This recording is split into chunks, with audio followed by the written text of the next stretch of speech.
Hi guys, it's your girl, Lydia's production. So today, guys, I have a very special guest with me. Don't worry, guys, he's going to introduce himself, but we'll call him Owens. Onyx. Honest. Oh, Yeah. I'm so sorry. So these are things we're going to talk about. You see, mother tongues. Yeah. Honest. So, guys, today we're talking about Japa seed drops, the challenges, the culture shock, and a lot of things. So, guys, just wait as we meet our guest. Hi, Lydia. Thank you for that very, very entertaining welcome. I actually enjoyed it. So, like she rightly said, my name is Onyx. Mm. It's an absolute pleasure and delight to be here, just to get to talk about this very interesting topic with you. And I just hope that at the end of the session, it's going to be enlightening and, yeah, would keep our listeners and our viewers entertained and enlightened on, what we feel at the effects of the Japa syndrome as we all left Niger to come to Yeah, the Western right. world here. So you're welcome again. Huh? Thank It's you. really good to have you. Thank you. So, guys, I think we're going to start with its own story. Mhm. Tell us, how was it like? What was your experience when you first came into Canada? Okay. First of all, like we always say, Canada is a very cold country. Mm-hmm. That's the first thing that hits you. Yeah. It's the change in weather. It's never easy, especially when you come during either the fall months or the winter months. It's a huge change coming from 33-degree weather Mm-hmm. to zero and sub-zero. Minus. Yeah, so it's So, always crazy. So, it was very challenging. The first thing that happened was, as soon as you get so the first thing that hits you when you come, especially if you arrive Canada in the fall or winter months, is the cold. yeah. It's always very crazy.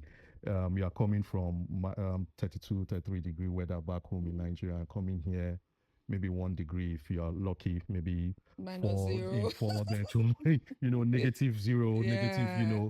in the winter. You can't escape it. And it's not for the faint-hearted. Many people come here and they complain. I know. I will be honest with you. I have friends, how we always say UK is very cold. You have friends from the UK when they visit Canada, they complain about the cold. I don't know if you've heard about that. So Yeah. the cold in Canada hits different, especially when you go up further north, in some provinces. It's crazy. I think Ontario is still a bit fair, but still compared to where we're coming from, it's cold.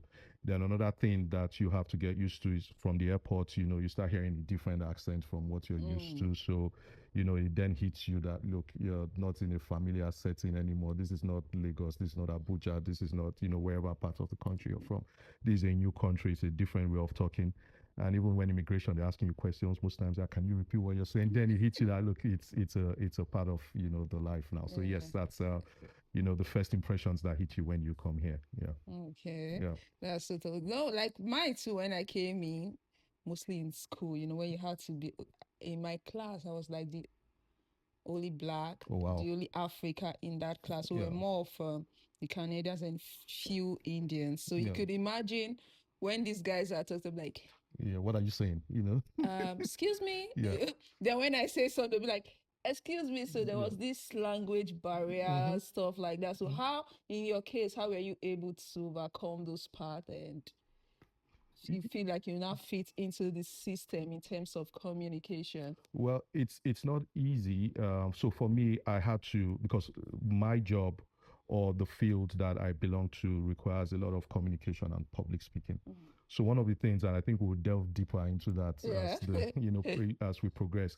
One of the things I had to do was you can train your ears and you can watch. You can go on YouTube. There are many resource materials on how they talk and they pronounce things here. And to be fair, I think the Canadian accent is a little bit easier to understand, depending on where you're from. I know places like Newfoundland, they have a very funny accent. It's difficult. And I think, but generally the Canadian North American accent is easier compared to some places where you travel to, like in Europe. Mm. You've heard the people from Scotland speak. It's always very difficult. If you hear somebody from Scotland, it's difficult. So one of the things you can do is to train your ears by you can go on YouTube or you can go online. You can watch videos on how certain words are pronounced, and one of the things you hear is probably how we pronounce things in back home in Nigeria. We pronounce our T's like Toronto. Yeah. Yeah, the Canadian will say it's Toronto. Toronto, and they don't pronounce your T's or Yeah. Ottawa. We will say Ottawa. So you train your ears, and with constant practice, you constant listening, you can get to understand basically how they speak here.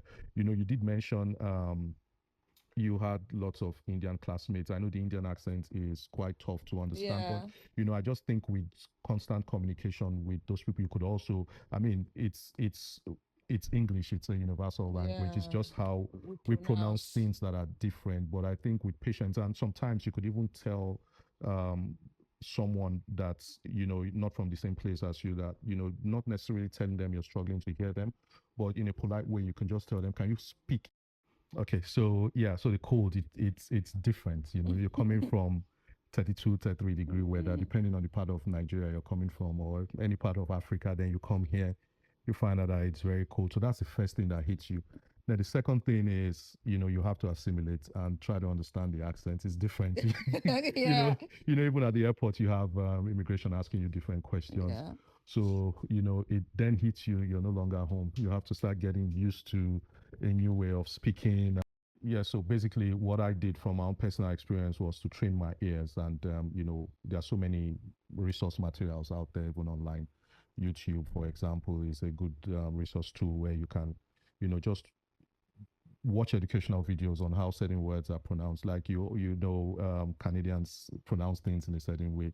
So places like where we come from pronounce T's in the middle of a word. So places like Toronto, they say it's Toronto. Yeah. Like Ottawa is Ottawa. So you can get that. So you train your ears basically, and you definitely get to get a hang of it. I know you did mention that you had some Indian colleagues as well. I know the Indian accent sometimes can be a bit more challenging, especially when they speak fast. So one of the things you can do is when you're trying to communicate with someone who is not from the same place as you, in a polite way, you could just tell them to, can you speak more slowly? Like if you want them to repeat themselves, so you can get Mm. a better grasp. And I think with that, you can learn to communicate effectively with people from a different ethnicity or a different country as where you're from.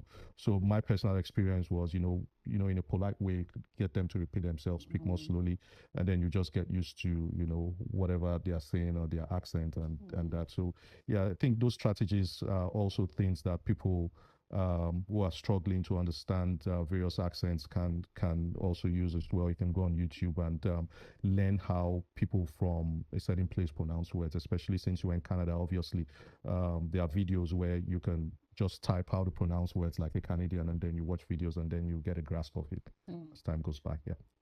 Good idea. So aside the language barrier in a workplace, let's just say when you came in now, you were doing you were a banker, right? Yeah, back home in Back Nigeria, home. and So there are so many struggles. Like there are a lot of people, a banker, a doctor, and you get to Canada, you you have have to to start start. from somewhere because Yeah, this country doesn't really care who you are back home. They don't care about your certificates. So whatever you want to do, you have to learn their process. So how was that like for you when you have to start all over? Like you see yourself like, oh, I'm a big guy. I do work very well, and I'm here. I have to start like a lot of people actually start from factory, regardless of yeah. who you are back home, what you do, then those things doesn't really count here. So those struggle, like, how was it like? That's the story of most immigrants here. So one of the things you learned fast is, Canada doesn't, or the Western world essentially doesn't care about your reputation back home. Mm-hmm. You can be a CEO, you can be whatever, like managing director, but when you come here, you have to humble yourself and just know that look, you're starting. Um, it's almost like you're starting life afresh. It's not easy. I'll use my story. It was very difficult for me as well, but one of the things you have to do is to humble yourself. And I think coming from Nigeria, we're a very classist society. You would Mm. never find yourself doing some certain types of work back home. Yeah. But the difference here is that nobody really cares what you're doing as long as you're doing something, a legal job that is Yeah. putting food on your table. And here the bills are not going to wait for you. Mm. It's not back home where, for example, you take things like your rent back home. You can, I know it's annual rent, but Yeah. you can go and talk to your landlord and say, please, can you just, I'm Yeah. experiencing the struggle here. Nobody waits for you. Once it's first of the month, you have to pay, your rents and certain bills as well. Mm. No, you can't afford to tell stories. So I think when you have that thought process that look, you have to do what you have to do as long as it's within the confines of the law and you're not breaking any moral codes, Mm. then you have to humble yourself, as stressful as it may be. And I know lots of guys who come in, and even females as well. We do the kind of jobs we've never done back home, working 12-hour shifts in factories, warehouses. It's not easy. But what I'll tell people who are going through that is it's just a phase, and it's going to pass. But you have to humble yourself regardless of who you were back home, Mm. and do those things. Then, and most importantly, as you're doing them, you have to equip yourself, Yeah. keep getting enlightened certifications and all that. And you just know that, the beginning, it's always part of a bigger story. It's part of Mm. the bigger picture. So that's Okay, how, now but let's take it back. So when you were coming to Canada, like yeah. what were your expectations when you get to Canada and when you get here?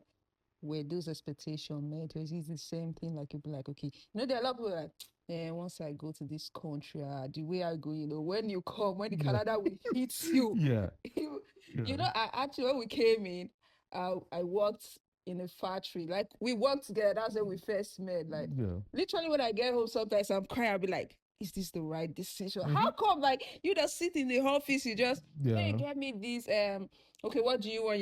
Then all of a sudden you're standing for For eight us. hours. Yeah. You have like 30 minutes or Mm-hmm. 25 minutes break in between, Mm-hmm. Yeah. but you just like, if I don't do this, those B will not gonna pay this. So Mm. how was it like? Was the struggle like the expectations, like when you were coming? Okay, a lot of people believe like once you're Japan, you get there or more in 2 weeks, 3 weeks, I will buy this, I will build this, I will do that. So what's that expectation for you? Well, for me, it was different because I was more realistic with what Mm. the expectations. Thankfully, I've had friends who've been here for a very long time. So Uh, for those who are still back home in Nigeria, want to come, move abroad. There's this joke. Most people feel like within 1 year, within 2 years, I've built 5 houses. Three in Banana Island. I would have mm-hmm. sent almost like 20 cars home. Like, To start maybe a transportation business. And look, you have to manage your expectations. I know we, as Nigerians, I'll speak for us as Nigerians because we are Nigerians. We're very hardworking and determined people, and mm, we always aim to be the best and aim to, get the best versions of ourselves wherever we go.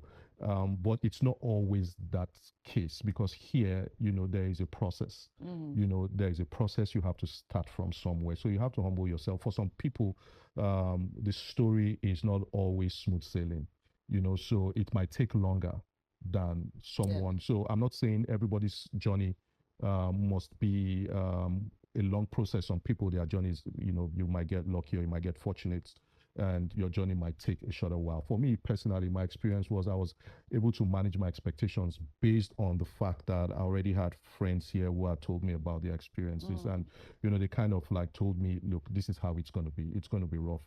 And I think it helped in that regard. Um, so for some people, I would say it's very, very important that you manage your expectations, talk to the right people. It's not always as it seems. And I know sometimes in movies, it mm-hmm. promotes that culture that when you just come here, everything is They just rosy. In 2 years, your life has changed. You've sent, yeah.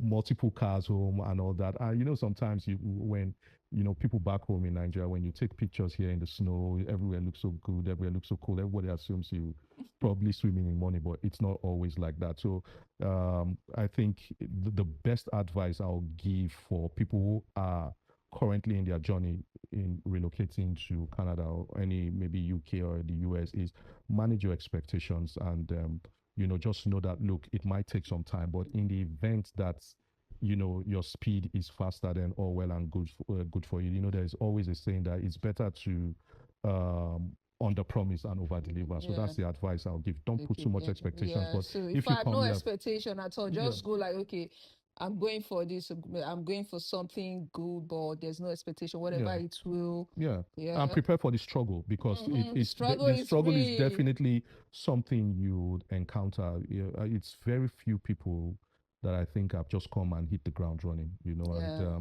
yeah, depending on the situation and the circumstances of your arrival here, it's going to determine also the pace at which you move. So yeah, there's that as well. A lot of thoughts. I'm just using Africa, Nigeria as because that's where we're from. So we know. Imagine someone that lived in Lagos, maybe Lagos, Abuja, or Benin. you know the way the driving system is. So I just wanted to compare that system and this system. So Oh what my, do you oh my God. Back home, I know, right? you know what they will tell you when you're learning how to drive, that you just imagine that every other road user is a mad person and you're the Mm-hmm. only person that is It's normal. normal. It's crazy back home, yeah, especially in places like Lagos. Driving is always very chaotic with the traffic. And again, I think I'll use Lagos as an example because I mean that's where Mm. I came from when I moved here. I think because of the traffic, most people are impatient. So immediately the traffic is free flowing. Everybody's just like, the honking of Nothing. horns, and everybody's impatient. Nobody's even concerned about the next road user. You can switch lanes. You just want to get to where you're going on time. um, that was a huge culture shock when you come here and you're not hearing anybody Yeah, pressing their horns, and you're not hearing anybody. In Nigeria, when yeah. you're driving, they must insult you. What? Even the part You mostly know, when pedestrians are coming, like yeah, they have the right of way, they have to yeah, pass. Like you yeah. see here, we stop, but you see back home, Nobody, nobody yeah, cares. Like nobody they can cares. even Yeah, hit you, yeah. You have to move fast and all that. So yeah, that was also part of it as well. Just knowing that, look, you have to respect traffic laws, you have to obey traffic signs, and respect the sanctity of the next road user. So Mm. those were things that, and even not hearing the sound of horns, nobody blares horns here. It's just everywhere so quiet, and the driving is very, very peaceful. Yeah, that it was a very crazy one. And I'm sure for most people who have stayed, I had a friend who he went back home last year for the first time in 12 years, and he almost had PTSD when he was coming back.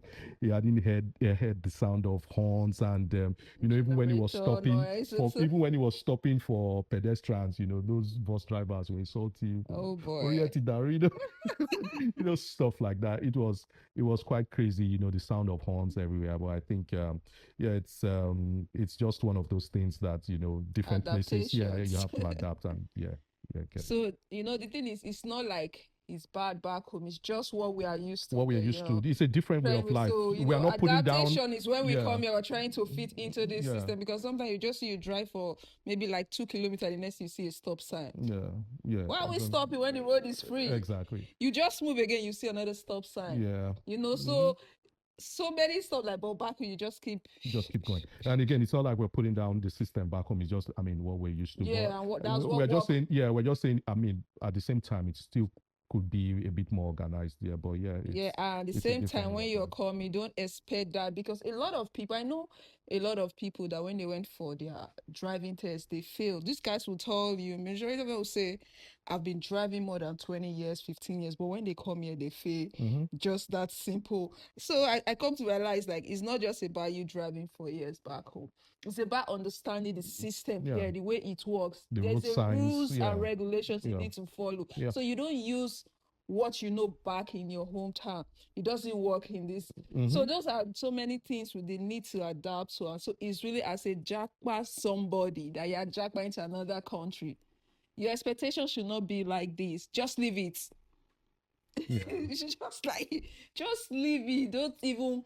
So guys, because of time, we're still gonna continue with episode 2 on this jackpot journey. So but Onis, can you just tell us what is the advice you have to give to people who wants to relocate Okay. or jackpot? Yeah, I think we've touched most of it, Yeah. and maybe in the next episode we'll also touch on more of them.